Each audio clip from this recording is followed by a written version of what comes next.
It's the end of the day with Ray. Hello, my friends. Well, ladies and gentlemen, it's been a while since I had Milton Bartley on the end of the day with Ray. And Milton Bartley is the CEO of ImageQuest LLC out of Nashville. I had the pleasure of working with him for a couple of years. It's been a long time since I left Milton, by the way. I was thinking of that today. But I'm bringing Milton back. We want to talk a little bit about IT services, especially how it pertains to our friends in the print channel trying to migrate and transition into this space, because I still hear a whole lot of crazy talk out there. Milton, how are you doing? I want to clear up some crazy talk, and I'm thinking you're the guy that can help me do it. Well, we'll see how we do, Ray, but it's great to be back. And I, too, can't believe it's been over 6 years since you retired from ImageQuest and went off to do your own End of the Day with Ray enterprise, which I love. Well, it's been crazy. It's hard to believe it's been that long. But Milton, I got to tell you something. Those 2 years I spent with you, a little over 2 years, I learned a lot. And one thing I learned is it takes damn discipline. You better be willing to move to upmarket. You can't be running around chasing these little tiny contracts. And I still hear people talking about that all the time, so I want to address that a little bit with you. I also want to get an update on your business itself. You're my prodigy in this space. As far as I'm concerned, you and Kuka are the only people I know that are doing it right. So, but Milton, I want to start out. First, let me say this. I heard you had some arm surgery. I see you got a cast on. I don't really care to ask you any more about it. Fair enough. Okay, just in case somebody thinks, Ray, you didn't even address Milton's sore arm. No chit chat. Milton, here's the deal. So we're listening to people out there in the marketplace talking about how they can go out there and sell IT service contracts for $1,000 or $2,000 a month. I'm telling them the reality of it is they can sell managed IT service contracts for $1,000 or $2,000 a month because our salespeople are good in the industry. But that's a big problem because the more they sell, the more underwater you're going to get. So I want to start there, and I want you to explain to the audience why you decided to move up market and why these little tiny contracts will kill you. Yeah, great question, Ray. So, let's take it from the beginning. So when you're starting out in managed services, those little contracts are really the only way to start. I don't think you're going to go from having no managed IT services clients to having a $120,000 a year managed IT services client.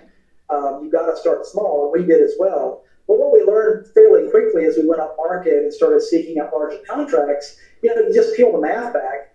And, so much of the cost of delivering service is in the overhead that supports that individual technician or those technicians. Mm-hmm. And that's where you have scale, right? You have scale in your management cost. You have scale on the cost of your tools.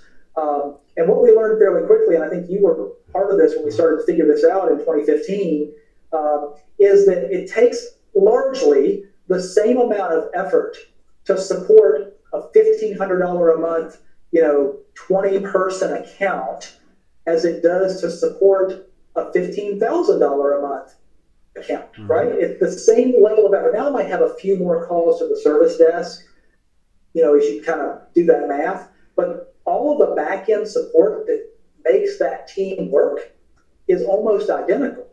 And what happens is, as you add to get those 10 $1,500 accounts that equal that one $15,000 account, well, now I've got 10 times that overhead, right?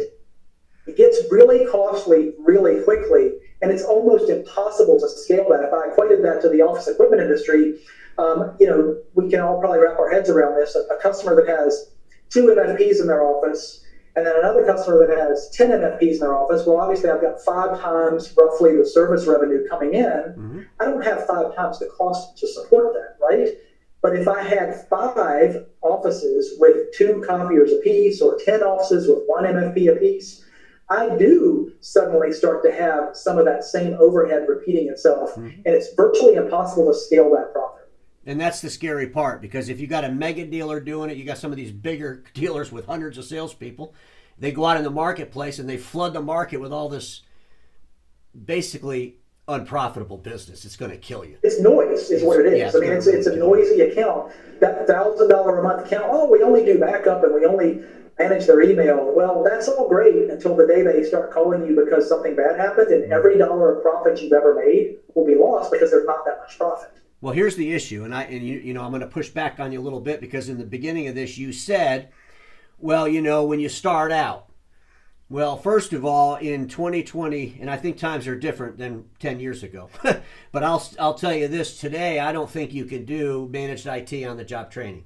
And I think if we searched back and we thought about where we were at 10 years ago, we would have realized that if we would have just been able to afford better people, if we would have been able to get better disciplines, if we would have had a more detailed business model, then we could have done it a long, long time ago.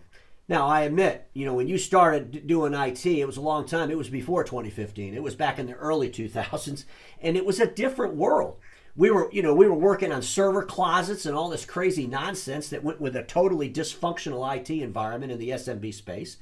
But now that's all moved to the cloud. We got, we don't have near that crap going on in the SMB space. But we still have people in the SMB space from our industry, the print industry, acting like it's still the year 2000. And it's just scary as hell because I'm just like, I want to just slap them, Pay attention, you got to move upstream. And all it takes is discipline and people. I think that's fair, Ray. And again, we intentionally went up market. And I'll credit Paul Dipple and his program and his consulting for helping us think that through and really understand. First, you got to know your numbers, right? Sure. So Paul helped me understand my numbers. And, you can follow a model and the model's great, but you have to understand your numbers. And so I think one of the things we've done really well throughout the years is to know our numbers well, to be able to repeat them, to live them.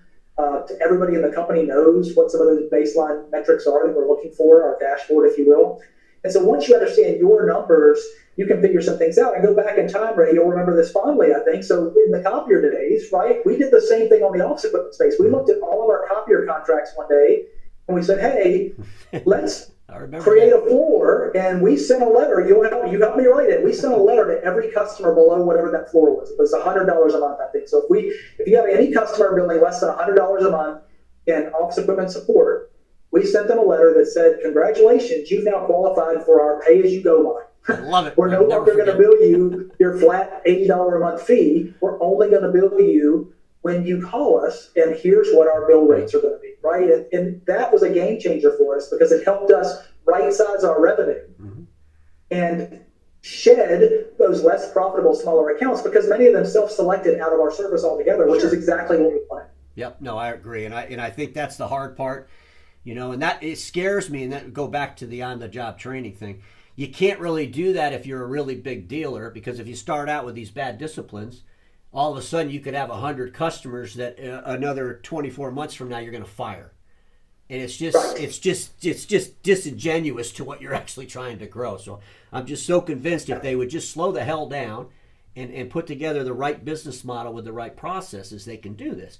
And, I've taken you to Chicago, and you met with the guys and gals at Impact, and you see what they're doing. And, this can be done, but we're lacking the discipline. Or we're hearing a lot of nonsense, I believe, from consultants in the space that are telling these guys and gals the same shit they were telling them, 10 years ago. I completely agree, Ray. And again, yes, we did have a great visit up at Impact Networking. And I think, although there's a different scale in our two companies, right, there's a similar mindset in what type of customer we want, how we want to support that customer, what that needs to look like. And so again, we get challenged on our numbers all the time from people who, frankly don't believe it, and that's fine. I don't care if they believe it or not. Yeah. But, we're doing this with 94 customers today. ImageQuest has 94 customers as of November the 1st, so 2 days ago. And, we have approaching a $15 million business with those 94 customers. And the reality is, if you look at most of our competitors that have a $14 or $15 million business, they've got hundreds of customers, hundreds of customers. That's a lot of noise. Yep. That's a lot of chatter. That's a lot of distraction away from being able to service these customers that pay a lot of money and expect a white glove, efficient approach to service. You can't do that if you're running around town supporting a bunch of $1,000, $1,500, $2,000, $2,500 a month clients. No, I agree with you. And at the end of the day, when you have one customer and you can do the revenue that it takes for 10, why don't you just go find the one customer? And it's not like chasing the white elephant, because a lot of people will say that, if you just focus on that, you're chasing white elephants and you're not going to get enough of them. You just said you got a $15 million business with 94 accounts. Just do the simple damn math. If I'm a $250 or $300 million print dealer, I could easily find 180 accounts that are at the same 180 accounts. Yeah, that are same level at you, and I got a $30 million business. And to me, they just don't see it. And I think a lot of it is because of the consultants in the space. And one of the things that I've always challenged these consultants on is, look, those consultants, 99% of their customers are lifestyle IT services company, because that's what's in the marketplace. $1 to $3 million IT companies, and they want to sit down with a dealer that's doing $20 or $30 million and teach the guy how to build a $1 or $2 million IT business. It doesn't even make logical sense. And let's be fair, Ray. I love many of those lifestyle businesses. As a matter of fact, I have great relationships with several of them in Nashville, and we give leads to them a lot. If we get a lead or a referral and we look at it and we realize, hey, that's not a fit for ImageQuest, based usually on size. Every once in a while market, but usually size. We refer them to these guys who do a fantastic job for these small accounts. What we learned, frankly, is we're not great at the small accounts because we've built an engine that services mid-size to emerging enterprise account. And it's very hard to overlay that onto a wealth management firm with 12 people. It doesn't always fit. Well, and that's the other thing is, and it goes back to the beginning of the show, if you just want to do $1,000, $2,000, $3,000, $4,000 a month contracts, you're going to end up building a lifestyle business, because if you try to go past that, you're going to end up having to do what you did, fire all the customers, and you can't build a business that's going to do $10 million with a bunch of $1,000 to $2,000 customers. It's totally impossible. Not easily. I mean, I'm sure people have done it, but if they peel back and really look at the numbers, I challenge, are they profitable doing so? Well, I'm just convinced that, first of all, if you look in the print space, and we have some really nice, healthy print companies. I mean, some of these folks are doing that 10, 15, 20, 30, 40, 50, $60 million in revenue that's declining. They got to substitute that declining revenue and the declining profitability. But at the end of the day, they don't need to be building a lifestyle IT business, because they could afford to do what you didn't want to spend the money on, or you couldn't afford to do when you started. They can afford to go out and hire the right people and eat that cost and suffer through it for a couple of years until they build that business. That's great response, Ray. So basically, those companies can go hire the people to start that I hired this year. Yeah, right? Pretty much. So as I built up my executive team in 2023, those folks could start out that way with some of that leadership in the right seats. And then they can go after those 5,000, 8,000, you can create your floor wherever you want, a $10,000 a month floor out of the gate, because you'll have the capacity to serve those clients when you win them. Yeah. Well, Milton, let's just kind of wrap this up. I want you to share a little bit of your numbers. You got 94 accounts. You're doing $15 million. How's your EBITDA look? I know you sacrificed that because you're bringing in more talent. So have we cleaned up some of that? Are we getting back on track, or where are we at? We're back on track. So, we took a dip into the high single digits earlier this year. I want to say it was intentional. That may not be the right way to say it, but let's just say it was planned for. We went through a pretty massive transition.